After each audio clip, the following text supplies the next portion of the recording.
Força para Recomeçar, de Eliana Machado Coelho, pelo Espírito Chélida, parte 9, capítulo 24, discussão entre Sérgio e o médico. Trovões rosnavam à distância, e novamente a chuva caía pesada. Frente à janela de seu consultório, Sérgio permanecia em pé, olhando os filetes de água escorrendo pelo vidro. Não demorou, e em plena tarde o céu começou a escurecer rapidamente. Então veio a chuva de granizo batendo forte, formando uma cortina nevoenta, forrando de branco o chão da rua e as calçadas.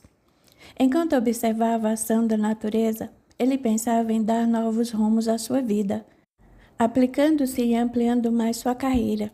Mudava de pensamento, mantendo consigo mesmo um diálogo mental sobre situações e fatos a esclarecer, até que se lembrou do Dr. Edson, que não via desde o enterro de sua esposa. Precisava arrumar um jeito de abordá-lo sobre tudo o que Nivaldo contou, mas estava inseguro pelo período de luto do médico e deveria respeitá-lo. Aquela demora o torturava.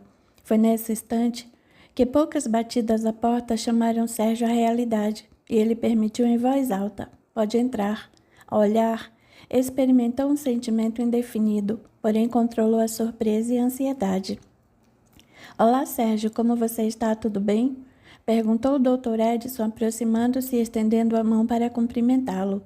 Correspondendo muito educado, o rapaz estapeou-lhe as costas ao mesmo tempo em que lhe pegou a mão, mas o médico puxou para um forte abraço. Ao se afastar, Sérgio comentou: "Estou surpreso em vê-lo. O senhor está bem?" "Sim. Preciso retornar à ativa o quanto antes." Sentando-se em uma poltrona e vendo o psicólogo acomodar-se à sua frente, o médico contou: "A secretária disse que a maioria dos pacientes desmarcou na última hora, por causa do dilúvio que está caindo. Eu cheguei há cerca de 1 hora e, bem, decidi vir conversar com você, saber como estão as coisas." O Dr. Edson ficou longe de entender o significado do olhar expressivo de Sérgio, que se fixou nele de modo enigmático. Apesar de experiente, o médico não conseguiu decifrá-lo, e isso fez perder as palavras. Permanecendo em silêncio, encarou firme até o rapaz argumentar: "Foi bom o senhor me procurar para conversarmos. Temos um assunto muito importante para esclarecer." "Certo, pode falar." Sérgio se levantou, respirou fundo e deu alguns passos sem encará-lo. Voltou, amparou as mãos nas costas da poltrona vazia, onde antes havia se sentado, e frente ao médico falou mostrando firmeza e tranquilidade na voz: "Um dia antes do falecimento de sua esposa, eu experimentei momentos extremamente desesperadores. Agora entendo o que o senhor me contou sobre entrar em um mundo de escuridão e infelicidade, no qual a vida não tem mais razão", dizia calmamente. "Estou consciente de não ter superado a situação mal resolvida entre mim e a Débora. Se nós tivéssemos conversado por mais tempo e de outra forma, acho que eu sofreria se ela decidisse me deixar, mas seria diferente." Pensou e prosseguiu: "É difícil apagar da memória a injustiça que resultou da perda simbólica de uma pessoa querida, ou seja, a rejeição, o rompimento dos laços de afeto e, o senhor sabe explicar melhor do que eu, o resultado do sentimento de abandono num caso como o meu, cuja fonte habitual de sustentação para planos futuros desapareceu de repente. Sabemos que muitas pessoas respondem ou reagem às bruscas perdas e separações, conforme o caso, diminuindo suas atividades. No entanto, espere, Sérgio, pediu educado. Eu acompanhei tudo o que aconteceu com você. Aonde quer chegar, não estou te entendendo." "Mas vai entender", afirmou calmo e com seu olhar típico de invadir a alma do outro. "Como psicólogo, eu primeiro me analiso antes de determinada opinião. Por conta disso e pelas dificuldades já enfrentadas na minha vida, faço questão de diferenciar depressão de tristeza." Breves segundos e continuou: "Tenho certeza de que o senhor acompanhou atentamente o meu último encontro com a Débora aqui nesta clínica, em sua sala e na sua presença. Um assomo de acontecimentos desagradáveis invadiu minha vida repentinamente. Eu acordei no hospital para me recompor. Devo admitir que o senhor me ajudou muito, principalmente quando contou sua vida e os fatos desagradáveis que enfrentou. Confesso que naquele dia eu queria morrer, mas me recuperei por conta da nossa conversa. Então me esforcei e superei a dor por ter outras atividades importantes para fazer. Valorizei minha resistência e me agarrei ao reforço de exercer uma atividade profissional que eu amo, e muita coisa melhorou quando saí da polícia. Eu experimentava uma tristeza, mas não uma depressão. Iria me dedicar às especializações, pós-graduações, pois cheguei onde estava com meus próprios esforços e depois de tanta luta. Mas eu estava enganado, não é, Dr. Edson? Descobri que os créditos pelo sucesso não eram meus. Fui traído. Que quer dizer, Sérgio? Perguntou o médico bem sério. Depois, quase exigindo, falou: quero que seja mais claro, direto e objetivo, por favor. Sérgio fitava de modo indefinido. Agora, dardejante, parecia escapar de seu olhar. Suspirou fundo e falou sem rodeios. Gostei da ideia que teve para ampliar a clínica. Aliás, adorei, comentou em tom baixo. Entretanto, no segundo seguinte, falou veemente e irritado, porém me sentiu inútil, fracassado, imprestável, sem capacidade e um pobre coitado por não ter recursos financeiros e fazer parte de uma sociedade que não está à minha altura. Nunca senti tanta humilhação, tanta vergonha. O senhor me traiu, ao omitir que pagou parte do que caberia a mim como sócio para a montagem desta clínica. Pediu sigilo aos outros para eu não me sentir ofendido. Fez-me acreditar que os meus serviços prestados foram relativos aos custos e valores do que foi investido pelos outros. O homem exibiu um olhar triste, contudo sua fisionomia era firme e tranquila. Encarava Sérgio sem se manifestar, ouvindo normalmente. O rapaz contou-lhe exatamente tudo, cada detalhe do que escutou de Nivaldo, de seus sentimentos penosos de insegurança, culpa e seus valores humanos. Ofereceu uma pausa, voltou-se de costas para o médico e olhava os relâmpagos fortes que se faziam seguidos de trovões que roncavam. Aproveitando-se da pausa, o Dr. Edson falou de maneira ponderada, mas bem firme. Sérgio, quer você acredite ou não, eu ia te contar. Só esperava uma oportunidade melhor, tendo em vista as dificuldades em diversos setores de sua vida. Mas não houve tempo. Porém, isso não é razão para se torturar dessa forma. Use a situação para autotransformação, observação, reflexão e ação. Você não é nenhum menino e tem muito potencial. Tem grandes valores humanos e imensos valores morais. Meus valores morais foram para o inferno, gritou Sérgio. Eu só vi que fracassei em tudo. Eu estava em casa sozinho quando entrei em desespero. Perdi completamente o controle e não vi razão para continuar vivendo. Quer saber? Quer saber o que me fez viver após pegar a pistola automática, colocar na minha cabeça e apertar o gatilho? O quê? Gritou o médico assustado. Isso mesmo. Expressou-se menos agressivo. Eu dei um tiro para estourar a minha cabeça, mas, um segundo antes, ou no instante em que apertei o gatilho, ouvi uma voz estrondosa ecoar por todo o quarto, gritando meu nome 2 vezes e ordenando que eu parasse. Nessa fração de segundo, foi como se alguém desse um soco na minha mão e arrancado a arma, fazendo o tiro pegar na parede, após passar de raspão na minha nuca. A automática caiu no chão. Olhei em volta e não tinha ninguém. Bem calmo contou. Acredite ou não, isso aconteceu comigo. Sabe, Dr. Edson, continuou calmo, mesmo vendo o outro com expressão apavorada. Tive a certeza de que Deus tem misericórdia e envia o anjo da guarda para nos vigiar, nos proteger. E bem, fui à busca de explicações científicas e razão para isso ter acontecido comigo. Encontrei em um livro dos médios, em outros livros da codificação e nas obras de relatos das pesquisas científicas feitas por Allan Kardec. O que aconteceu comigo não é comum, não foi por acaso. Que ninguém tente Deus, pensando que Ele irá intervir num momento crucial de tamanha insanidade. Estou estudando e aprendendo muito, e quanto mais estudo, mais vejo que nada sei, falou com leve sorriso. Entendi a necessidade de adquirir energias novas para mudar meus defeitos, trabalhar a minha sombra a fim de efetuar uma tarefa de utilidade, amor e caridade a cada dia, para conseguir cumprir um pouco da minha tarefa de planejamento para essa encarnação. Apesar disso, precisamos esclarecer muitas coisas. É impossível continuar me sentindo acolhido e respeitado por meus colegas e sócios da mesma forma que eu os acolho e respeito, quando o sentimento de injustiça os incomoda pela sua predileção por mim. Lembrando, defendeu-se em tom suave, eu nunca lhe pedi nada. É por isso que estou decidido a deixar de trabalhar aqui. As rajadas da chuva forte batiam nas vidraças. os clarões repelidos dos relâmpagos e os estouros dos trovões repercutindo sem trégua. Com a postura de quem adquiriu o equilíbrio íntimo, o Dr. Edson encarou falando com segurança. Sérgio, sei o quanto você é racional, por isso vamos usar a única coisa que nos diferencia dos animais, a comunicação. É o poder de falar, a capacidade de ouvir que nos dá clareza e objetividade. Isso com a finalidade de chegarmos a um entendimento justo e viável. Por isso não tome decisão alguma. Peço gentilmente que se sente e me ouça. O rapaz obedeceu, mas uma dureza permanecia em seu olhar e rosto sério. O médico prosseguiu. Clínica ou cientificamente falando, segue inúmeras explicações pelas tentativas mal-sucedidas de suicídio e milhares de suicídios consumados anualmente. O índice é muito alto e se eleva a cada dia.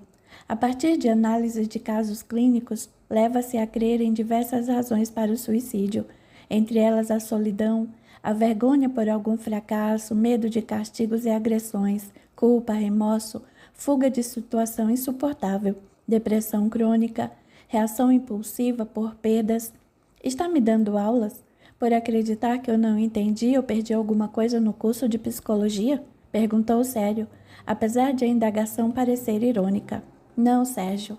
Quero dizer que especialistas renomados, com todas as suas pesquisas e estudos, apontam como causas tentativas ou aos suicídios ou distúrbios, as síndromes ou condições específicas e situações do cotidiano, principalmente quando se trata de cientistas americanos, uma vez que a religião protestante lidera naquele país e não aceitam por ceticismos ou por orgulho não sabem, por ignorância, que todo e qualquer motivo que leva alguém à tentativa ou à prática do suicídio existe a atração de uma influência espiritual.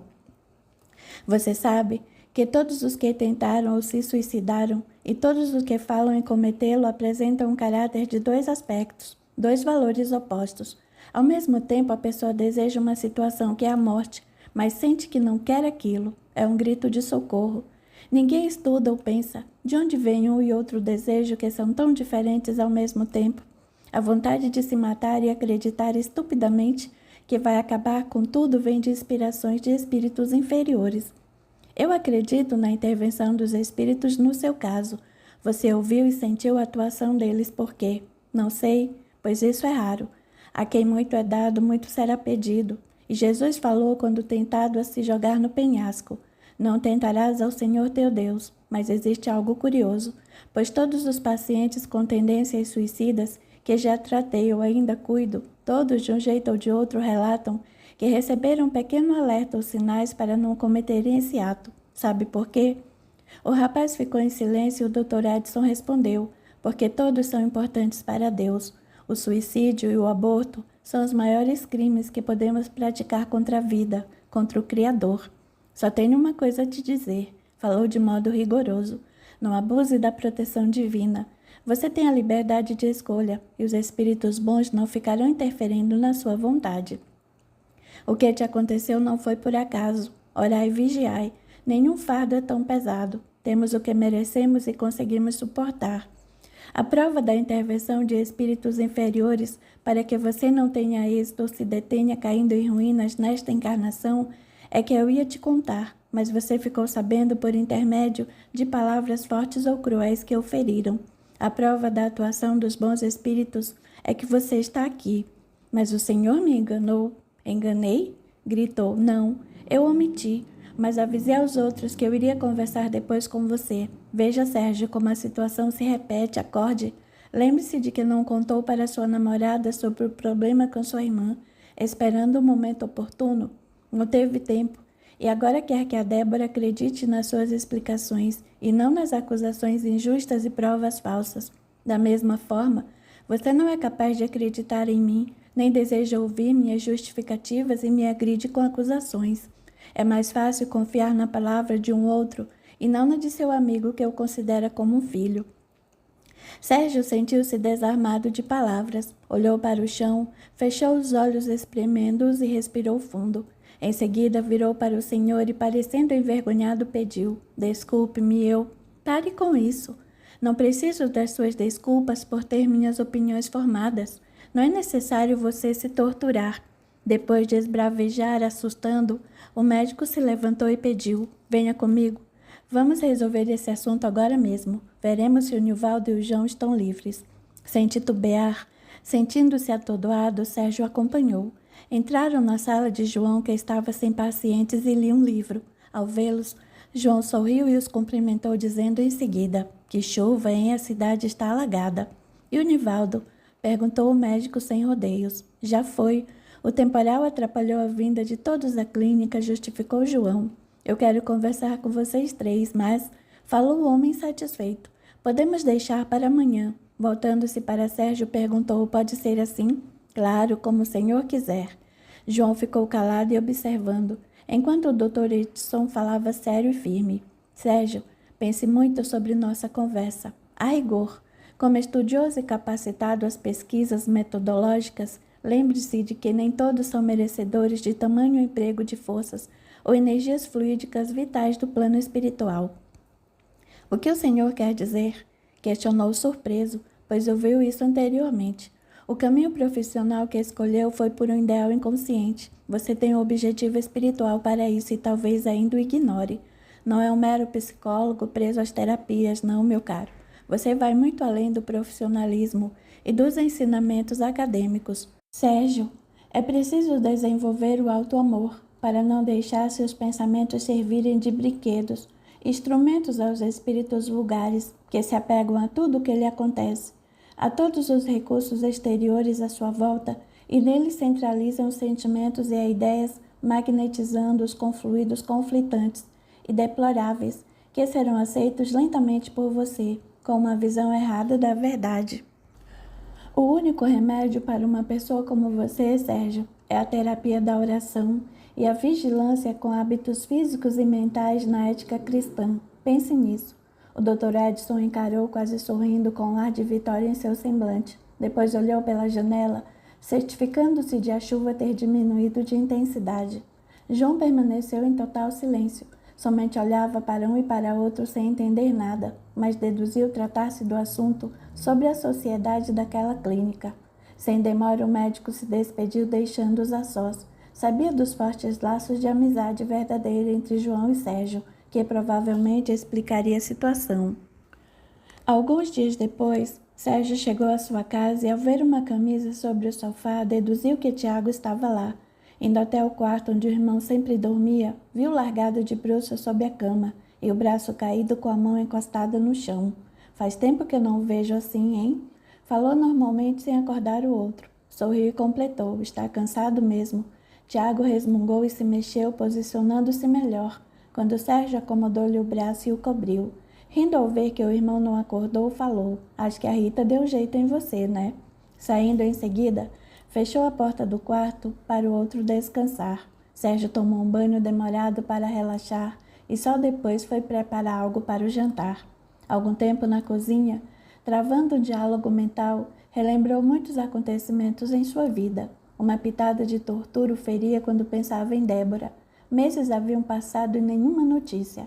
Resgatando das reflexões, Tiago se aproximou vagarosamente, exibindo-se assonorientado. Ao vê-lo, o irmão falou: boa noite. Não sabia se deveria acordá-lo. Oi, murmurou em voz rouca. Que horas são? Quase 8 da noite, e aí? Perguntou brincando, vendo-se sentar e esfregar o rosto. Trabalhou muito. Estava na academia ou nas baladas? Depois de mais de 36 horas de extremo trabalho tenso e delicado, estou um pó. Um dia enchente, no outro desabamento, depois incêndio. De repente lembrou: nossa, fiquei de ligar para a Rita e... mais tarde você telefona, aconselhou Sérgio. Vai tomar um banho para nós jantarmos. Gostaria de conversar um pouco com você. Ei, vai querer me cobrar aluguel pelas noites que durmo aqui, pela comida? Brincou levantando-se. Ei, sabe que me deu uma boa ideia, tornou Sérgio. Os dois riram. Pouco depois, os irmãos jantavam e conversavam tranquilos. Como está lá na casa do pai, quis saber. Ali nada muda, Sérgio. Agora com mais uma criança chorando. Gosto de crianças, mas está insuportável. E é por isso que venho para cá, pois lá não consigo descansar, tampouco dormir. A Ana só grita, como se resolvesse seus problemas. Ela é uma mulher que não tem disciplina, não é organizada e quando Marcílio chega, já viu, né? Sempre aquela briga e a mãe se metendo. Daí você sabe, os meninos não têm educação nem limite. Entram no quarto, me acordam com gritos. Puxa, meu serviço exige atenção, boa forma e muita disposição mental e física. Ninguém consegue se concentrar direito no que faz se não dormir bem. Eu bem sei o que é isso. Sem deixá-lo falar mais, informou. Recuso-me a receber um não como resposta. Olha, Tiago, vamos dar um jeito nessa situação? Pegue suas coisas e se mude para cá. Não, Sérgio, você se mudou para ter seu canto. Eu me mudei para ter paz. Você não me incomoda em nada. Venha morar aqui de uma vez por todas. O que está esperando? É que, sabe, titubeou. Estou pensando em fazer um curso superior e já me inscrevi para o vestibular. Sério? Alegrou-se o outro num grito. É, sorriu. A Rita vem me convencendo há tempo. E só agora acordei, entendendo a necessidade de melhorar minha vida. E o que vai fazer? Indagou empolgado. Psicologia, murmurou Tiago. Sérgio gargalhou com muito gosto e atirou-se para trás da cadeira. Em seguida falou rindo. Eu sabia. Tá tirando uma com a minha cara? Lógico que não. Eu sempre falei da sua capacidade e paciência para ouvir pessoas e, puxa, como estou contente, que legal, cara. É, mas estou preocupado com o horário na polícia. Olhando-o firme, Sérgio falou sério, parecendo ordenar. Peça baixa. Saia da polícia. O que? Ficou louco? Como vou pagar o curso? No que for preciso, eu te ajudo. Para não ficar parado, dê aula em alguma academia. Ei, espere. Não pense muito, Tiago. Saia da PM, mude-se para cá. E Sérgio deteve-se por instantes, espremendo os olhos como quem tivesse uma ideia relâmpago e perguntou: Você terminou de fazer aquele curso de massagem? Sim, por quê? A clínica, gritou levantando-se. O quê? Tiago Dr. Edson quer ampliar a clínica e, logicamente, precisará de profissionais nessa área. O salário quase se equipara ao seu. Além disso, poderá estudar e, morando aqui, terá a tranquilidade e todos os meus livros à disposição. Se precisar de algo mais, eu te ajudo. Eu não sei. A Rita se lembrou dos seus livros e posso usá-los no curso e não terei tantos gastos. Claro, não pense muito, não perca a oportunidade.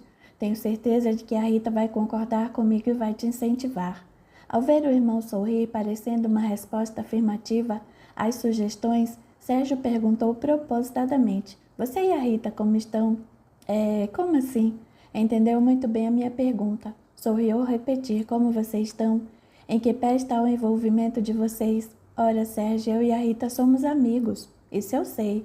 Mas além da amizade, vendo o irmão em dificuldade para se explicar, Sérgio sentou-se à sua frente, observando suas reações. Não temos nada além de uma sincera amizade e respeito, disse Tiago. Certo, eu sei disso. Mas e quanto aos seus sentimentos pela Rita? Ei, cara, não começa. Por quê? Não quer admitir que gosta dela? Ou não quer que ela saiba ou tenha certeza de seus sentimentos? Indagou Sérgio com brandura. Breves segundos e Tiago suspirou fundo. Esfregou o rosto com as mãos e admitiu. Gosto muito da Rita, muito mesmo, enfatizou. Fixando o olhar tranquilo no irmão, depois explicou. Por essa razão, eu a entendo e respeito. Foi por causa da Rita que mudei radicalmente minha vida, meu modo de pensar e de ver o mundo. Sei o quanto ela ainda ama o Gustavo e... Pare com isso. Ela está livre de recordações. Isso dá para ver em seus olhos quando está com você. Já falou sobre os seus sentimentos por ela? Não posso, Sérgio. É uma situação difícil. Não quero afastá-la de mim, de modo algum. E sabe, às vezes me arrependo por alguns pensamentos. Que pensamentos? Tornou preocupado e curioso. Logo que a conheci, eu sei lá, fiquei hipnotizado pela Rita. Revelou um pouco constrangido. Seu jeito, seu perfume, seu modo de andar, de falar, de se vestir, seu riso. Adorei toda aquela espontaneidade, seu jeito travesso. Fiquei enciumado a saber que havia um outro, um namorado que de repente se tornou noivo. O cara era legal, eu gostava dele, mas não deixava de pensar em afogar aquele sujeito se eu fosse designado a salvar sua vida. Breve pausa e lamentou. Que absurdo, nossa! Ao saber como ele morreu, nossa, nunca me senti tão mal, tão arrependido. Tiago quase chorou ao dizer. Pedi tanto perdão a Deus por aquelas ideias. Implorei perdão ao Gustavo e prometi cuidar da Rita, mesmo se fosse só pela amizade, sem qualquer outro envolvimento. Logo revelou. Só fiquei com a consciência mais tranquila quando ela disse que o compromisso deles não estava indo bem. Não terminaram o noivado para não causar um choque na família que os apoiava. Depois de tantos anos de namoro e pouco tempo de noivado, terminaram não fazia sentido. Ela contou que gostava dele, mas havia se acostumado e parece que ele tinha outra. Se ela gostar de você com a mesma intensidade e tiver o mesmo medo seu, não creio. A Rita falou muito do ex-noivo e ela me considera um amigo. Ela era uma mulher carente e falou no ex-noivo para não ter outra referência. Agora ela não fala porque você é essa referência. Veja bem, ela confia em você, pois compartilhou tantas coisas pessoais íntimas que não fez com ninguém. A Rita aceitou sua companhia até para ir ao Dr. Edson. Já vi abraçando pela cintura, brincando e rindo ao encostar-se em você. Onde está aquela jovem assombrada, acuada, medrosa, em desespero que vimos aqui? Sem esperar, respondeu. Está sorridente ao seu lado. Só falta criarem coragem para sumir. Mas, Sérgio, ela pode se afastar de mim caso não seja isso que queira. Será? Sorriu. Lógico. A Rita me pediu com todas as letras para eu não me afastar dela, por não ter muitos amigos verdadeiros. E eu prometi ser seu amigo e só me afastaria se ela pedisse. Você entende? Disse quase nervoso. Ela só me quer como amigo. Sérgio contou seu rosto tentando segurar o riso, mas não suportou e disse de uma vez. Agora eu entendi melhor porque aconselham que não é viável terapia com parentes e amigos. Tentei ser profissional, Tiago, fazendo pensar, mas riu com gosto. Além de cego, o amor te deixou burro. Gargalhou. Ei, qual é? Protestou o irmão de modo ingênuo. Quando parou de rir, Sérgio voltou a falar de modo mais esclarecedor. Cara, a Rita abandonou o passado. Se ela pede para não se afastar dela é porque gosta de tê-lo ao lado. Admitiu toda a confiança em você pela amizade verdadeira. Sim, eu prometi ser seu amigo. Oh, mas que irmão gênio! Exclamou com ironia ao rir. Acorda, Tiago. Ela reconheceu a amizade verdadeira e pediu que continuasse ao seu lado, entendeu? A Rita não mencionou que eu quero exclusivamente só como amigo, certo? É, mas eu entendi. Não entendeu nada, Tiago. Tenho observado como ela o olha, o trata, se preocupa com você. Explique o que vem acontecendo nos últimos tempos, pois a vi passando a mão em seu rosto com gesto de carinho, um afago, um abraço, recostando-se em você. Além disso, aceita o seu abraço sobreposto em seu ombro e parece se sentir abrigada, protegida. Geralmente segura sua mão como se não quisesse que tirasse o braço de seus ombros. Você tem certeza? Perguntou sério. Não acredito que você é meu irmão mais velho. Não acredito que estou falando com aquele cara chegado a festas, baladas. Escuta, você não namorou, não? E aquela mulherada que vivia te telefonando? Sérgio, você está me ofendendo. Pequena pausa e comentou. Existem mulheres e mulheres. Nunca dei valor a coisa fácil e não encontrei alguém por quem me interessasse. Sorrindo apaixonado, esclareceu. Aquelas eram diferentes. A Rita é especial. Acredito que vocês dois têm o mesmo medo, admitir os sentimentos e achar que um vai se afastar do outro, porque era só uma amizade. Tiago sentiu o coração acelerado. Recordando-se rapidamente de detalhes, ficou pensativo. Como se pudesse ler seus pensamentos, Sérgio argumentou. Vocês estão tão ligados que passaram a ser dependentes um da opinião do outro. Reparou nisso? Não conseguem ficar muito tempo sem se ver. Conversam diariamente por telefone, sem contar com os incentivos positivos que trocam em meio às ideias. A Rita pensou em sair da casa da dona Antônia. Não acho uma boa ideia, pois tem medo de pensar que estará sozinha, e preocupado comentou. A dona Antônia percebeu que ela quer voltar a morar em uma das casas do pai, e ao ouvir chorando, ficou triste. Ela gosta muito da Rita. Afeiçoou-se demais e chegou a falar comigo a respeito. A Rita está preocupada com as despesas, o incômodo, pois não a deixam contribuir com nada. Eles estão bem estabilizados financeiramente. A Rita sabe disso e, na verdade, teme ver sua vida íntima invadida pelas possíveis opiniões da senhora que praticamente a adotou. A dona Antônia ficou viúva cedo. Teve somente um filho e é uma mãe carente. Não que o João deixe de lhe dar atenção ou carinho, mas pela falta do marido, ela transferiu sua afetividade às crianças que cuida voluntariamente na creche. aos filhos que adotou crescidos como eu, a Rita, você. Não posso negar que adoro ficar com a dona Antônia. Aquela casa tem tanta paz, suas conversas são tranquilas, bem que ela poderia ser minha mãe. Opa, eu disse isso primeiro, brincou Sérgio. Não tenho medo do João, que é filho legítimo, vou ter de você? Como vai encarar? Eles riram e o irmão avisou mais sério. Se a Rita quer sair de lá é por sua causa, Tiago. Ela quer liberdade. Nesse instante o telefone tocou. Sérgio riu e disse, pode atender para você, a Rita. Deixe de ser engraçadinho, retrucou o irmão brincando ao se levantar para atender ao telefone. Realmente era Rita. Sérgio sorriu e foi arrumar a cozinha. Sabia que a conversa dos dois seria longa. Capítulo 25. Juntos Tiago e Rita. O quanto antes o Dr. Edson marcou a reunião com os 3 psicólogos sócios da clínica, pois por inúmeros motivos precisaram adiá-la. Estavam todos sentados em sua sala quando o médico falou. Assim que comecei a dar aula na graduação para a turma de psicologia, vocês 3 sobressaíram, chamando minha atenção. Ao vê-los com planos de montar uma simples clínica em sociedade e focados em valores humanos, eu quis me unir a vocês, mas não foi por dinheiro. Acontecimentos em minha vida me desvendaram um novo mundo onde eu deveria atuar e não preciso dar detalhes. Sou um professor doutor renomado. Tenho considerável salário por meu trabalho em congressos, palestras, psicoterapias, em meu consultório particular e outras tarefas.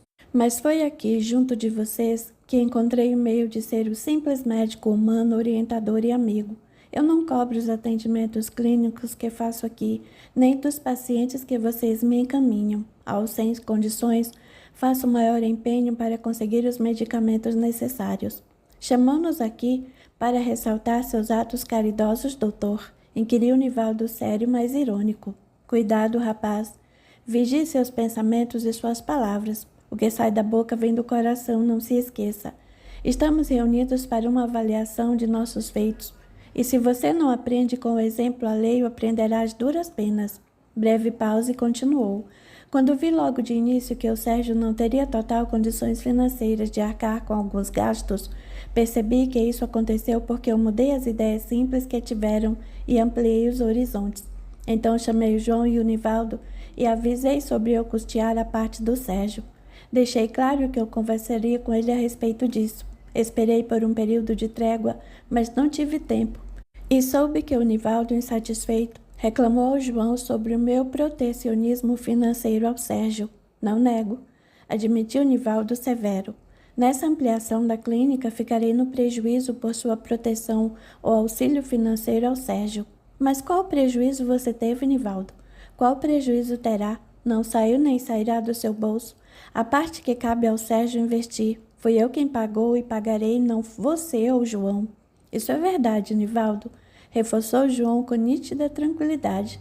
Vamos lembrar que o Dr. Edson assumiu tudo, e também foi o seu pai, Nivaldo, quem o ajudou financeiramente para fazer parte dessa sociedade na clínica, e quem também pagou a sua faculdade. É algo parecido. Você teve a ajuda de seu pai, isso não nos prejudicou. E se o Dr. Edson fosse o pai do Sérgio, não seria o mesmo? É o seguinte... Interferiu Sérgio, que estava inquieto ao ver Nivaldo com o rosto vermelho e olhar colérico. Agora resolvi inúmeros problemas e posso sacar com a parte que me cabia. E o Dr. Edson omitiu. Pediremos ao contador para calcular o que devo a vocês e... Sérgio, fique quieto, por favor. Não fale besteiras. Pediu o médico com um jeito engraçado e incomum. Sérgio calou-se com susto e João quase riu. O Dr. Edson continuou firme e sério. Lá na universidade fiquei de olho no Sérgio. Acompanhei seu sacrifício, seus esforços, sua dedicação, sua humildade e aceitação. Logo percebi que ele precisava e precisa se harmonizar com a sombra do descrédito pessoal, sua ética moral, bem como a tolerância, a caridade e a socialização, que é o mais difícil de fazer. Não eram e não são mascaradas por ele. Em outras palavras, ele não é falso. Foi por essa razão que eu ajudei. Além do que, a ideia de ampliar a clínica foi minha e o prejudiquei, como já disse. Olhando para Sérgio, advertiu. Espero que não seja orgulhoso. Lembre-se de que Jesus aceitou ajuda para carregar a cruz. Você não deve nada aos sócios ou à clínica. Eu fiz o que eu quis. Dei de graça o que de graça recebeu, entendeu, Sérgio? Falou bravo. O rapaz sentiu-se aquecer, mas não sabia o que argumentar. Precisamos de decisões e soluções maleáveis para termos um melhor relacionamento aqui dentro, tornou o médico com fala firme. É necessário crescermos e cuidarmos da vida mental, viu, Nivaldo? Não adianta trabalharmos aqui com má vontade, ficar 2 ou 3 horas por semana no centro espírita e depois passar de 5 a 10 horas nas baladas. Todos aqui são espírita e essa filosofia cristã nos chama para uma autoavaliação. É primordial selecionarmos os lugares que frequentamos, os hábitos inferiores que temos. Se alguém aqui tem a ilusão de que ir ao centro espírita, assistir a palestras, receber passes, tomar água fluidificada e fazer o evangelho no lar é o bastante para ser recolhido em uma colônia espiritual como o nosso lar, está muito enganado. Quem imaginar isso está pensando igual aos crentes, evangélicos ou protestantes, porque basta pedir perdão e só. Não, é preciso seletividade das ações físicas e mentais, deixar de ir aos bares, pensando que beber, fumar, fofocar com os amigos, contar piadas indecentes ou ficar olhando para o bumbum das mulheres serve para relaxar. Não, meus queridos, vocês estarão se afinando e recebendo energia de espíritos beberrões, zombeteiros, promíscuos e bem inferiores. Não é, Nivaldo? Perguntou, mas o outro não respondeu.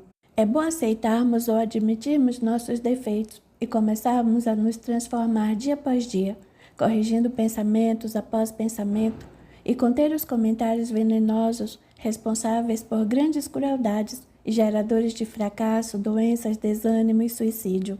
Sejamos honestos uns com os outros. Vamos acabar com o personalismo e a mentira. Não estamos juntos por acaso. Somos seres humanos e estamos aqui encarnados por termos a necessidade de mudar algo inferior em nós. Não vamos nos castigar por isso, mas procurar ajuda. Os melhores psiquiatras e psicólogos são aqueles que fazem terapias com outros profissionais qualificados, sabiam?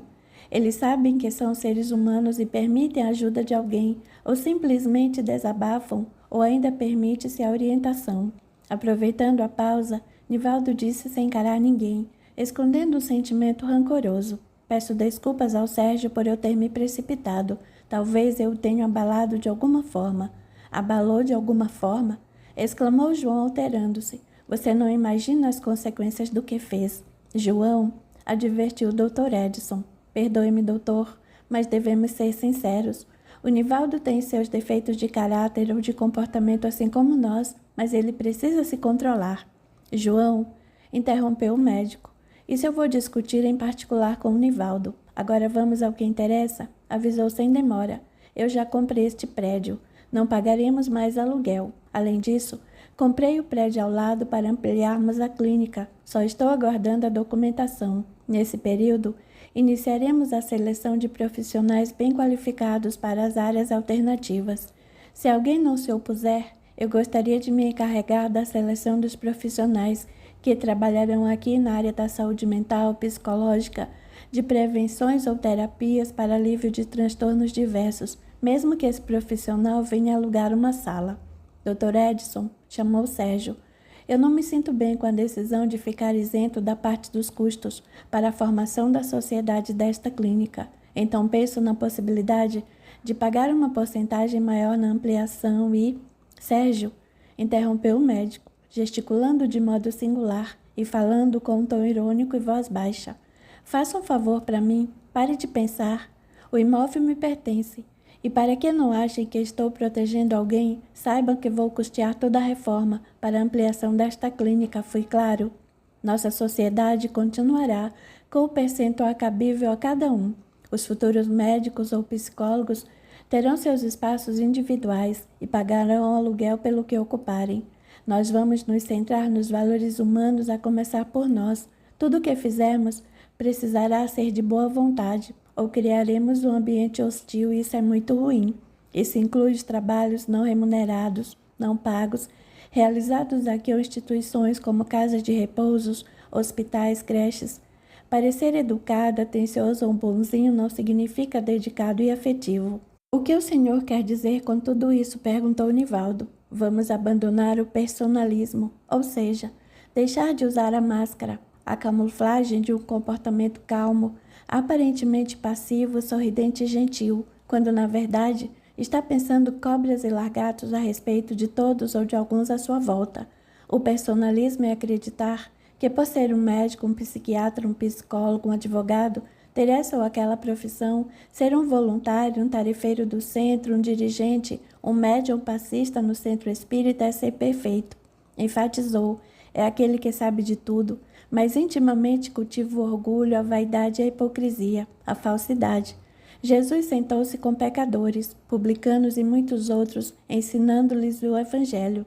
Não reclamou das queixas que ouviu, do hálito de alguém, nem falou da falta de banho de um ou outro.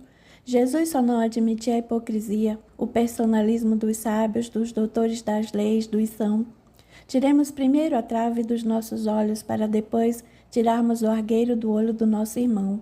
Vamos trabalhar dentro de princípios cristãos. Sem demora, ele pegou alguns papéis e mostrou-lhes. Aqui tenho 3 instituições que precisam de assistência psicológica. Sorrindo avisou, mas não só para crianças.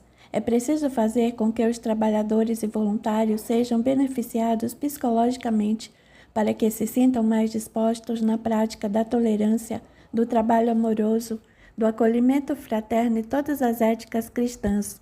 O que faremos com essas pessoas? Daremos palestras? Ora, Nivaldo, você é psicólogo e deveria ter a resposta, falou o médico firme. Virando-se para o outro, perguntou, o que acha, Sérgio? Bem, falou parecendo envergonhado.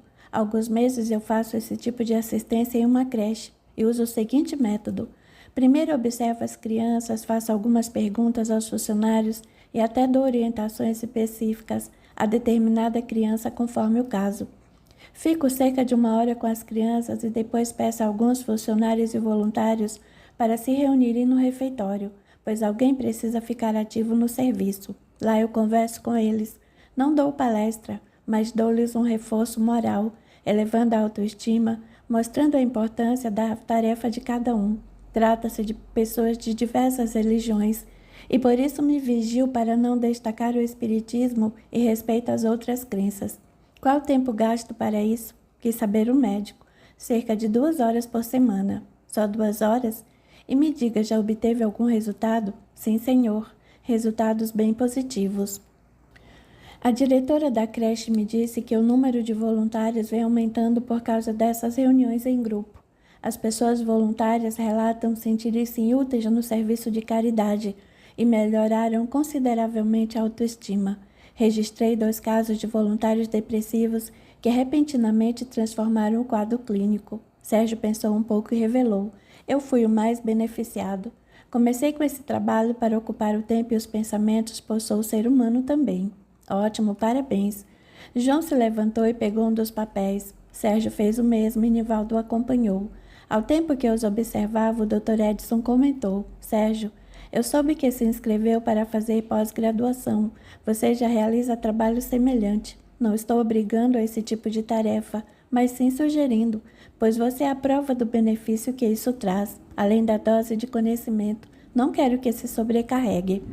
Vou pensar e ver as possibilidades, depois aviso, disse Sérgio. Eu fico com essa, decidiu Nivaldo. E eu com essa aqui, aceitou João. O médico sorriu ao perguntar, onde vocês têm algo mais a dizer? Eles se entreolharam e Nivaldo pediu. Se não há mais nada para resolver sobre a clínica, eu gostaria de conversar com o senhor, pode ser agora? Sem dúvida, prontificou-se o médico. João e Sérgio se despediram e saíram da sala. À noite, Sérgio estava em sua casa. Havia tomado banho e debruçou-se sobre os literários, estudando e pesquisando. Sentiu falta de um livro e foi procurá-lo no armário do outro quarto. Tiago chegou e, vendo a luz acesa, foi à procura do irmão, perguntando: O que está fazendo aqui no meu quarto, Sérgio? Puxa, desculpe-me. Não sabia que já era o proprietário, correspondeu brincando. Não reparou em nada? No quê? Tornou o outro circunvagando o olhar e reparando melhor. Hoje eu trouxe as minhas coisas para cá. Cairá um dilúvio amanhã na cidade. Não estou vendo suas coisas espalhadas. Ah! Exclamou Tiago, dando-lhe um leve tapa no ombro. Sérgio sorriu e perguntou: E a mãe e o pai, o que disseram? Nosso pai não se manifesta, mas tive a impressão de que a mãe se sentiu aliviada. Você avisou que se mudaria para cá? Falei sim, mas não disseram nada. A mãe só resmungou que eu era bem grandinho e devia saber o que queria da vida. Ei, gritou Sérgio, eu gostaria que você trouxesse o Tufi para cá. Com nós dois aqui fica fácil cuidarmos dele. Tá, ele concordou. O tempo não parou. Um ano havia se passado. Embora o vozeio e muito barulho se misturavam nos portões da universidade, Tiago correu olhar entre os estudantes buscando Rita. Não demorou e a jovem veio correndo ao seu encontro, expressando imensa alegria ao tirar-se em seus braços. Encolhendo as pernas num forte abraço quando ele a sustentou e sorriu por saber de que se tratava. Eufórica, ela gritou em seu ouvido. Ah, consegui. Parabéns. Estou tão feliz quanto você, Rita. Parabéns mesmo. Tiago abraçou com carinho e beijou-lhe o rosto antes de colocá-la em pé. Podemos ir? Quase não consigo te ouvir, pediu. Lógico, vamos, concordou a moça. Eles já estavam na sala da casa de Dona Antônia, onde Rita comentou. Ai, que alívio. Que bom terminar a graduação, viu? Sorriu com jeitinho delicado. Agora sou jornalista. Riu, depois falou. Bem, pelo menos é o que consta no diploma que vou pegar. Em seguida argumentou. Tantas coisas aconteceram. Eu pensei que nunca conseguiria. Minimizando o sorriso, lembrou. A Débora se graduaria junto comigo se não tivesse abandonado o curso. Que pena. Mas se não fosse você, Tiago. Sentado ao seu lado, o rapaz se virou para olhá-la e perguntou. Eu não fiz nada, os méritos são seus. Fez sim. Foi você quem insistiu em me retornar para a universidade. Provavelmente eu teria parado. Parado nada. Sorrindo avisou brincando. Eu iria carregá-la. E te faria passar a maior vergonha ao levá-la no colo para a sala de aula. Não, Rita. Rita riu ao exclamar com mimos. Por quê? Você tem vergonha de mim? Não, lógico que não. Vem cá, seu bobo.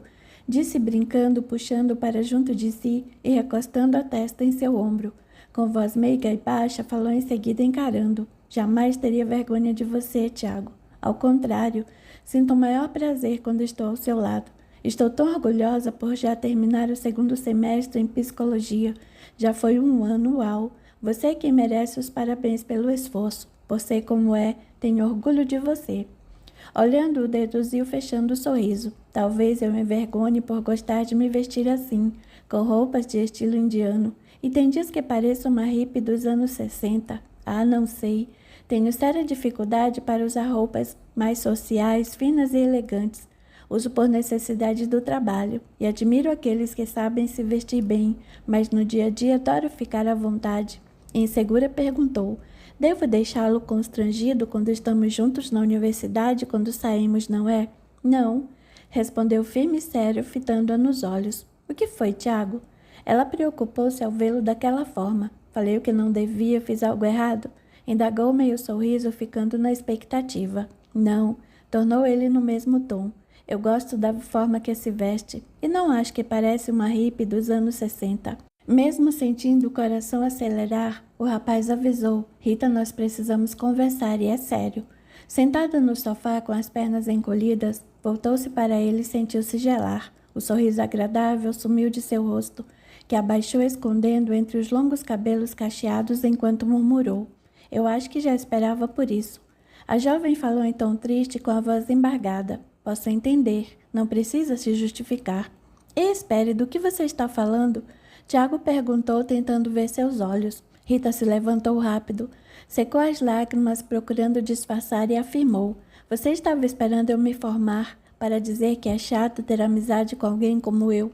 Imagina o quanto foi cansativo me dar tanta força e ainda... Levantando-se e pondo à sua frente, pediu interrompendo-a. Pare, Rita. Com um gesto sutil, tirou os cabelos de seu rosto e afagou. Segurando seu queixo com delicado carinho, a fez encará-lo. Acariciando-lhe a face, expressou-se brandamente. Você entendeu tudo errado. O que tenho para dizer é sério e talvez não queira mais a minha amizade depois de me ouvir. Apesar de ser um homem maduro, Tiago sentia-se como um adolescente. Estava inseguro e algo apreensivo. Por que eu não iria querer sua amizade? Murmurou ela. Porque não posso. Não estou conseguindo ser seu amigo. Dizendo isso no impulso, Tiago rapidamente a tomou em seus braços, beijando-lhe os lábios como sempre desejou. Rita o envolveu com leveza, afagando-o com carinho e correspondendo ao beijo com fortes sentimentos. Algum tempo, e Tiago a abraçou forte enquanto ela escondia o rosto em seu peito. nenhuma palavra. Não resistindo, ele beijou-lhe a cabeça, segurou seu rosto, beijando-lhe a face e procurando novamente por seus lábios. Depois, olharam-se por longos minutos, até Tiago sorrir levemente ao confessar com expressão carinhosa na voz: Rita, não consigo mais ficar ao seu lado só como amigo. Vou entender se não quiser mais me ver e... Não diga isso, interrompeu com voz doce encarando. Eu estava com medo e com dúvidas. Envolveu-a com ternura e pediu com voz branda ao conduzi-la: Vem cá, sente-se aqui. Afagando-lhe carinhosamente o rosto, perguntou: Do que teve medo? Quais são suas dúvidas? Tiago, olhando firme, falou apreensivo e com a voz trêmula, com algumas pausas: Você foi a melhor coisa que me aconteceu há anos, mas poderia estar ao meu lado e me acompanhando em tudo por uma questão de caridade. Sempre pareceu ser somente meu amigo. Bem, nos últimos dias, comecei a ficar desconfiada, pois o percebi diferente, quieto, pensativo. Então deduzi que você tinha conhecido alguém por quem se interessou, e bem, por ser meu amigo, estava esperando eu terminar a faculdade para me dizer que não poderia mais ficar ao meu lado o tempo todo, me acompanhando em tudo, nem ser meu amigo como antes. Lágrimas rolaram em sua face delicada. Eu te adoro, Rita. Secando-lhe o rosto, murmurou terno. Já faz tempo, sabia? Não percebi. Você sempre foi atencioso, carinhoso, educado e gentil desde quando o conheci. Eu experimentei situações difíceis e, envergonhada, fugiu-lhe ao olhar. E... insistiu o rapaz com inflexão afável na voz. Tiago, tive medo, fiquei confusa. Com quê? Perguntava sempre calmo. É algo difícil de dizer.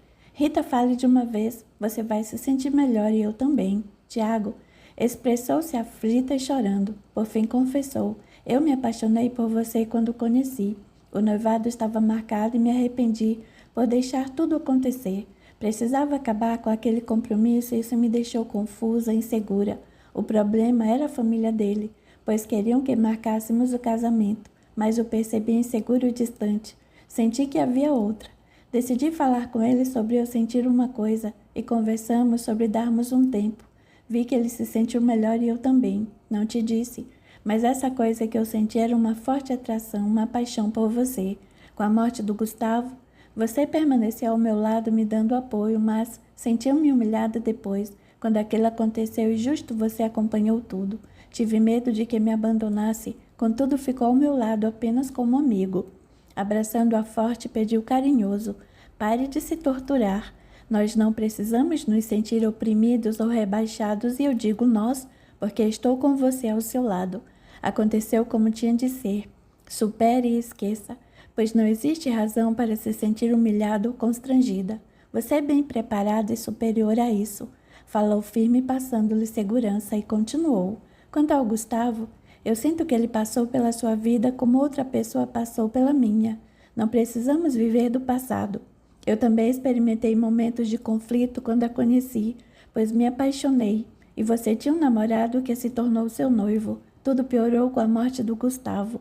Eu já gostava de você e não queria parecer um aproveitador. Desejava o seu bem, o seu sucesso e vê-la sorrir novamente. Encarou-a com leve sorriso ao dizer: Não traímos, não desrespeitamos ninguém nem a nós mesmos, mas chegamos a um ponto em que não podemos ou não conseguimos mais reprimir nossos sentimentos. Nem existe qualquer razão para fazermos isso. Recostando-se nele, ela sorriu e pediu baixinho: Fica comigo. Não. Negou, segurando-lhe o queixo com delicadeza. Expressando felicidade, falou: Cansei de ficar com você. Quero namorá-la. Tê-la ao meu lado de uma forma diferente, entendeu? Sussurrou ao final: Eu te amo, Rita. A jovem sorriu com doçura e Tiago a beijou com todo o amor. Por ironia do destino, naquele exato momento, João e Sérgio entraram na sala sem serem vistos. Sérgio sorriu e se deteve, mas João não perdeu a oportunidade e gritou escandalosamente: Até que enfim, hein? O casal sobressaltou-se, mas o amigo continuou com seu jeito brincalhão em meio ao riso. Esses dois aí ficam no chove não molha que está me dando nos nervos, caramba. Rita afundou-se no sofá, mas Tiago riu sem jeito e se levantou para cumprimentá-los. E aí, João, tudo bem? Não tá, não. Tornou espirituoso e bem sério ao brincar. Trate bem a minha irmãzinha ou vai se ver comigo, entendeu? Pode deixar, respondeu o outro bem alegre. Olhando para o irmão, perguntou: E você, Sérgio? Eu não tenho nada com isso. Só estou de passagem. Se acerte aí com Dona Antônia e com o João. Ô, Sérgio, não me deixe passar vergonha. Ah, quer dizer que nem seu próprio irmão quer ser seu aliado? Exagerou João. Quais suas intenções com a Rita? Pensando rápido, Tiago respondeu: As mesmas que as suas com a sua noiva Nilza. Ah, então pode marcar o casamento. Quem vai casar? Perguntou Dona Antônia, acabando de chegar e sem saber de nada. Tiago acabou de dizer que vai se casar com a Rita, exclamou João. Ah, que maravilha! Eu sabia, animou-se Dona Antônia, sentando-se ao lado de Rita, que estava vermelha, sem palavras e segurava uma almofada no peito. Sérgio riu gostoso e estapeou as costas do irmão ao dizer: É isso aí, dou o maior apoio. Tiago sorriu e avisou: Podemos brincar, mas estou falando sério. Estendendo a mão e puxando Rita para se levantar, ele a abraçou dizendo: Descobrimos que gostamos muito um do outro. Na verdade, estamos apaixonados. Não podemos continuar nessa de amigos e decidimos assumir um compromisso mais sério. Olhou-a com carinho, sorriu e desfechou. A Rita mudou completamente a minha vida e não consigo me ver sem ela. Sensibilizado, João se aproximou, beijou Rita e Tiago, cumprimentando-os e disse: Fico feliz por vocês. Sérgio ficou sem palavras, beijou e os abraçou por longo tempo, com lágrimas nos olhos. Capítulo 26. Psicólogos de amor. Apesar de saber que Tiago estava estudando e muito feliz em companhia de Rita, Sérgio sentiu os dias passarem, trazendo um vazio cruel que aumentava quando pensava no irmão ou em Débora.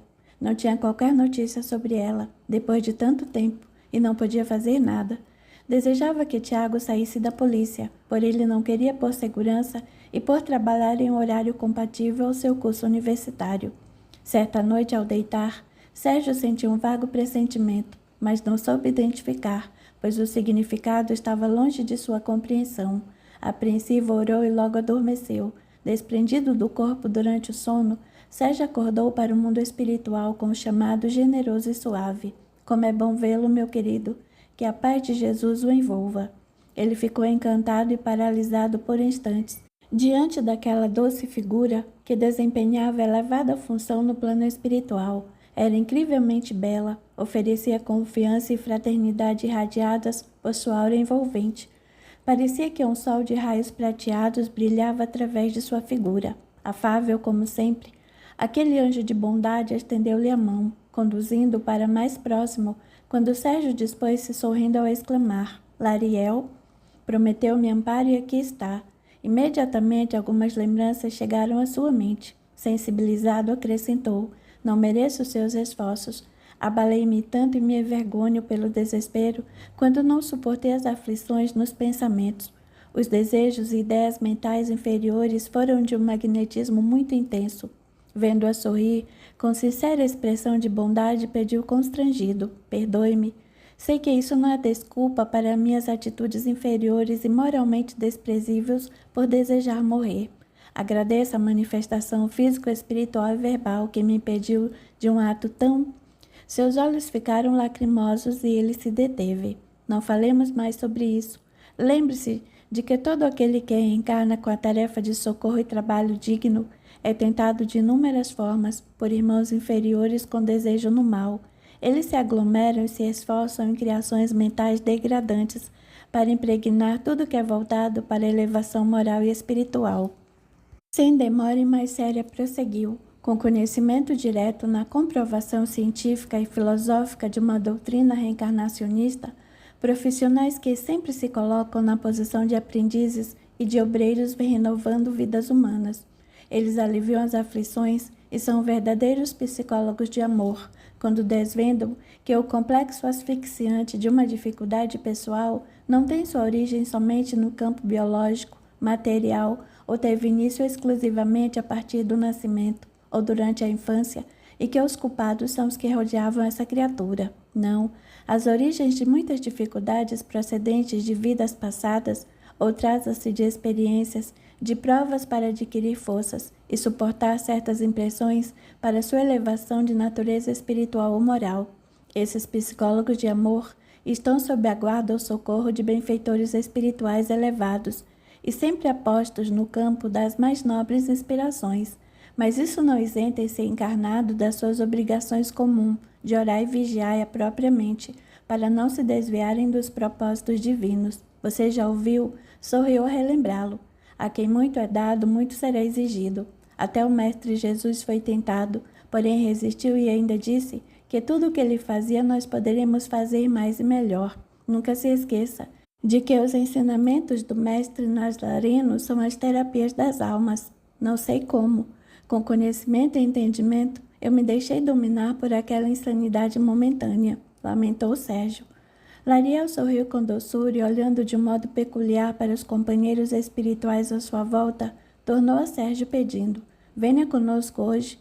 Vejo preparado para reassumir antigas tarefas nas quais atuou como especialista, instrutor quando desencarnado. Talvez isso lhe traga mais lembranças e força interior. Em um tom amável e doce, ela avisou: não duvide de você mesmo. Todos nós elevaremos os nossos pensamentos, rogando providências divinas que nos protejam. Iremos para uma região de inenarrável sofrimento, a qual você conhecia bem pelos préstimos de socorro. Suplicaremos a Deus, Pai da vida, a força e o amparo a fim de levarmos algum conforto, calma, bênção e até o socorro aos irmãos dessa esfera que estiverem preparados. Após preciosa meditação e sublime prece de Lariel, o magnetismo excelso os envolveu com imenso amor, bondade e proteção. A prestimosa entidade de beleza inexprimível atravessou, na velocidade do pensamento, várias regiões sombrias e dominadas pelo mal, envolvendo todos com sua inexcedível energia. Lariel conduziu a zonas de intensas trevas, gemidos, dores e grunhidos horripilantes não foram percebidos. Dentre todos da considerável comitiva de espíritos elevados, na escala de valores morais e espirituais, somente Sérgio fazia parte do plano dos encarnados. Alguns dos espíritos benfeitores daquele grupo eram especialistas em missões daquela natureza, e outros aprendizes treinavam aptidões especializadas para cooperar como socorristas naquele vale vasto de sofredores deploráveis. De início, Sérgio não conseguia ver muita coisa. Sentia-se no outro mundo, onde a densa névoa parda reinava. Só havia sombras estranhas em toda a extensão e uma energia desagradável parecia pesar sobre ele. Lariel usou recursos próprios para facilitar-lhe a visão. Somente então ele pôde ver a névoa cinzenta dissipar-se e muitas imagens surgiram. Em todo lugar que olhavam, via-se verdadeiro quadro desolador. Por um lado era como olhar um mar escurecido e extenso, até um horizonte sem fim, só que não havia águas agitadas. A movimentação era de criaturas sobre criaturas amontoadas e entrelaçadas. A elevada comitiva baixou a luminescência, principalmente Lariel, que antes parecia um ser de matéria semelhante a cristal. Agora todos deixavam os limites exteriores da matéria do corpo perispiritual, compatíveis ao meio pelo trabalho proposto, e com a finalidade dos sofredores infelizes daquela região poderem lhes perceber. Rochedos escarpados, cobertos por substância escorregadia, nojosa e fétida, serviam de obstáculo. Sem articular palavras, todo aquele grupo se comunicava em nível de pensamento, quando Sérgio comoveu-se. Deus, tenha piedade. A misericórdia e a justiça são atributos de Deus, avisou Wilson, seu mentor, que fazia parte do grupo. Porém, meu querido, essas são criaturas espirituais que, na oportunidade de reencarnação, não tiveram piedade de si. Respeito às leis divinas, perderam a fé e a esperança. O sofrimento coletivo é impressionantemente doloroso, mas é o reajuste da própria consciência, bondosamente explicou Lariel.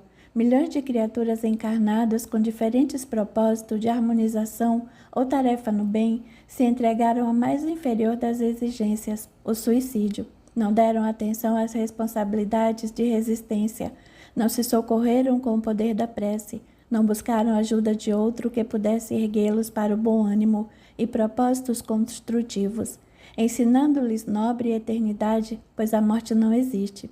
A encarnação com experiências difíceis é um curto período que passará rapidamente, quando se tem a ideia da imortalidade do espírito e a crença em um único Deus bom e justo. A nobre entidade silenciou.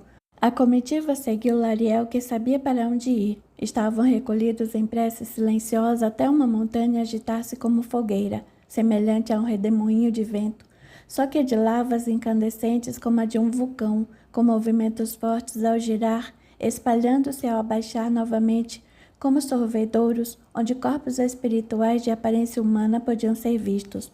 São suicidas, que recorreram à morte do corpo através do fogo, queimando-se propositadamente, explicou um dos missionários, especialista em socorro daquela região. Encontram-se aqui os que também bombardearam lugares e sucumbiram junto. Em todo suicídio pensado ou planejado anteriormente e conscientemente, aos olhos de Deus não há maior ou menor culpado. Há casos especiais, como de crianças de pouca idade levadas a ações semelhantes ao suicídio, por ouvirem contar fatos ou assistirem a programas inadequados. Os loucos, os totalmente embriagados, os mentalmente retardados, os que estão delirando de febre ou efeito de medicamentos, entre outros, mas que, acima de tudo, não planejaram nem pensaram nesse ato. Aos demais, a intensidade da dor constante na consciência e no corpo espiritual é algo do qual não podem e não conseguem escapar. Em alguns casos, o martírio interior e o arrependimento profundo são lentos ao espírito, porém o sofrimento reservado à sua consciência e ao perispírito pelo crime que praticou chegará. Contudo, lembrou Lariel a venerável emissária, a lei divina determina ou enquadra o tempo de duração de sofrimento consciencial e o tipo de expiação futura por essa violência ao próprio espírito, que não são as mesmas para todos os suicidas. Deus a tudo vê, e por ser justo, sua bondade e misericórdia encontram circunstâncias atenuantes, em alguns raríssimos casos não planejados, mas que em um ato de desespero diante de condições em que não se pode raciocinar, tendo em vista o caráter moral do espírito suicida, seu coração bondoso e as inesperadas razões que o levaram à prática de tal crime, Deus pode minimizar seus dias de suplício. Entretanto, a responsabilidade do suicídio jamais fica impune, porém nunca é eterna. Um dos benfeitores acompanhantes percebeu que Sérgio desejava melhor exemplo. Então, olhando para Lariel, que entendeu-lhe o pedido em nível de pensamento e aprovando-o com singelo gesto, o socorrista afastou-se do grupo. Aquele vale não era só ocupado por suicidas agonizantes, em extrema dor e sofrimento. Havia nos altíssimos penhascos, e mantendo certa distância daqueles infelizes sofredores, espíritos pinando postura de sentinelas, orgulhosos nos serviços rudes que os compraziam, vigiando os prisioneiros de dolorosas penitências.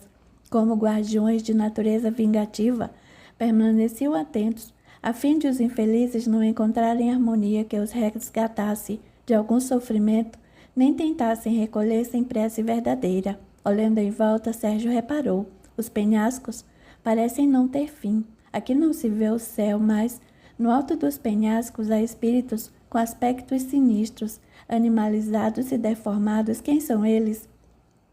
Vejo que não se lembra de muita coisa, Sérgio, argumentou Wilson com simplicidade. Depois respondeu: são espíritos no auge da inferioridade e da ignorância, criaturas partidárias de agrupamentos que se movimentam e se revezam, comprazendo-se com a dor insuportável e ininterrupta de inimigos do passado, que agora se revolvem aqui pelo suicídio. Certamente são espíritos que desejam a desforra, induziram seus desafetos a tirarem a vida do corpo físico, esgotando-lhe as forças mentais e levando-os ao extremo desespero de se verem sem saída, sem esperança e sem fé nas providências de Deus.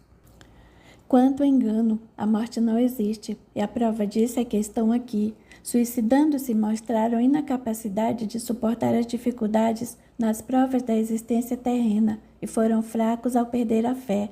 Tentando livrar-se dos tormentos de uma breve reencarnação, atiraram-se ao suicídio e a um longo e doloroso sofrimento 1000 vezes pior. Em seguida, Wilson explicou: as preces, as orações sinceras para esses irmãos são como remédio, como bálsamo, aliviando-lhe as dores, clareiam-lhe a mente. Aprendemos que se nesse momento não entendem, ou revoltados recusam o poder da prece e a força da oração, as vibrações emitidas chegarão no instante em que estiverem em condições de reconhecê-las e se fortalecerão com suas energias. As vibrações mentais mais tormentosas, violentamente infligidas pela própria consciência, não têm condições de serem descritas, e partilhando das mesmas vibrações pela atitude, unem-se sempre pelo pensamento. Alguns segundos e comentou: diga-me o que está pensando e eu direi o que espiritualmente existe ao seu lado. Pequena pausa para a reflexão e avisou num tom lastimoso: vamos seguir, meus amigos. Aqui não há irmãos prontos para o socorro. Uns gritam de modo selvagem, outros estão confusos, atordoados e com raciocínio lento pelas consequências do ato. Enquanto prosseguiam, somente a benfeitora ousava detalhar respeitosamente algo sobre a visão aterradora. Irmãos infelizes que se suicidaram para se encontrarem com entes queridos desencarnados não vão encontrar aqui. Os que por um amor impossível mataram-se para ficarem juntos demorarão muitos anos ou séculos para se reverem.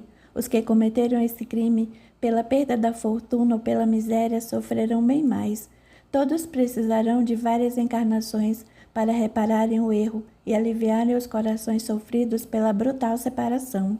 É bom lembrarmos sempre que não existe punição fixa aos suicidas. O que leva alguém ao suicídio, as razões e as consequências desse ato sempre são relativas às causas que o geraram. Mas para aqueles que se refugiaram na morte premeditada e voluntariamente, a punição mental será mais longa e terrível, porque fugiu da provação terrena, não lutou pela vida, não respeitou nem confiou em Deus. O suicida voluntário levará várias encarnações para purificar a consciência, e isso dependerá da forma como suportará as futuras expiações terríveis, longas e dolorosas. Além da postura mental adotada, serão juízes inconscientes deles mesmos. As religiões ou doutrinas que consideram os suicidas confinados ao inferno e não aceitam que sejam dirigidas as últimas preces estão imensamente erradas. Aqueles que acreditam nisso podemos perguntar: onde se encontra a misericórdia, a bondade e o amor de Deus, se a confinação ao inferno for eterna? Seria Deus o Pai, o Criador bom e justo? Kardec explicou isso muito bem. Os estudos e as pesquisas científicas de Allan Kardec sobre suicidas deixam claro que esses espíritos infelizes que transgrediram as leis de Deus, confinando-se ao castigo da própria consciência, relatam e apontam sofrimentos usando termos iguais aos de algumas religiões. Porém, esse estado de extrema dor e agonia do suicida não é interminável, imperdoável nem fatal. A duração de seus sofrimentos está ligada e é dependente de sua força mental e moral para arrepender-se verdadeiramente do que praticou, ter paciência e fé, livrar a mente do ódio, do orgulho da vingança, depois aceitar e propor-se a expiação ou reparação dos danos a si e aos outros. A prece com amor e sem lamentos auxilia o entendimento desses irmãos e a elevação de suas consciências. Ao contrário do que pensam aqueles que lhe recusam uma oração, um desejo de bênção e misericórdia. A prece aos espíritos suicidas lhes dá força e resignação, sustenta-os com fé e esperança em novas oportunidades de harmonização, diminuindo a punição se esses forem humildes e respeitosos aos propósitos do Pai da vida.